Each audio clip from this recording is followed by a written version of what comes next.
Azadeh Pourzand is a human rights researcher and joins us now from London, via Skype. Good to have you with us. So Iran has executed two more men in connection with the anti-government protests that have rocked Iran now for months. What do we know about these two men?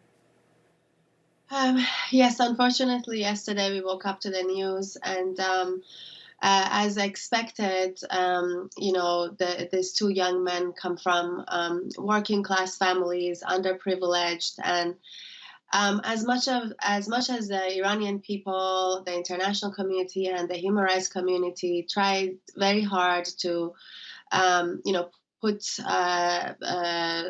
photos and stories to names such as these two who were at the risk of executions, they still are considered unknown or lesser known prisoners inside the country. And so I think this is an important pattern to note, where, as far as the targeting of the executions go, the Islamic Republic seems to target the least privileged and the working class families, and individuals, young men, hoping that the international cost for it will be minimal due to their being lesser known to the international community. We know that they were interested in sports, as grassroots as two young men can get when it comes to videos of their dancing have come out, at neighborhood level kind of activities. One of them we know that has a father who's a street vendor, who was quite vocal for his son, and the other one doesn't have any family members whatsoever, and the family members of other prisoners tried to be his voice throughout the past 2 months that he faced this tragic situation. What effect do these executions have on demonstrators and those thinking about participating in protests? Yes, executions are a tragic and a strange beast when it comes to a country like Iran. On the one hand, we are talking about a country that is one of the main executors in the world. It's the only country that still executes juveniles. We have hundreds of executions every year, and the targets are usually predominantly ethnic minority groups, religious minority groups, and the working class and men. But at the same time, these protest-related executions have obviously had a particularly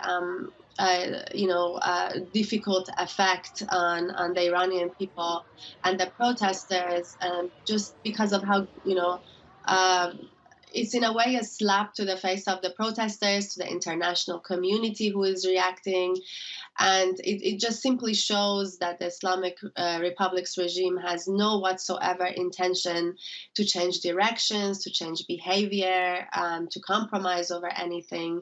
And while the protesters remain resilient as they can be, executions and in general the use of lethal force also on the streets clearly, raises the cost for protesters on the street and those who raise their voice and grievances in one way or the other.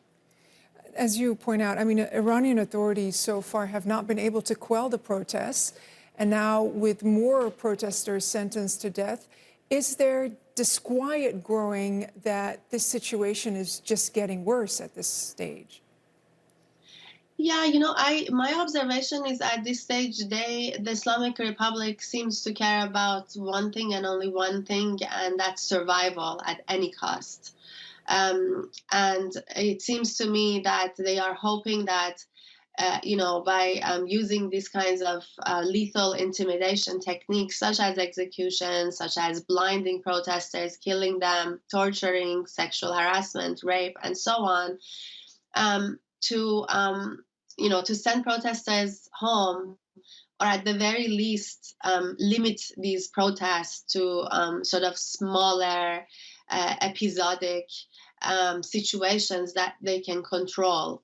There seems to be no willingness to to speak to anyone who has grievances. I mean, they arrest some of the most famous uh, artists, actresses, sportsmen, and women, and so they're like, that's it. I think that's just what the ultimate conclusion that I have is that we will stay as monstrous as we are. That's what the Islamic Republic is openly telling the people and the world. And you decide if you want to play with your life or not, but we are going to kill you, and we are going to make examples of some of you, so that the rest of you are terrified, and we don't care what the world says. Azadeh Pourzand, thank you so much for taking our questions.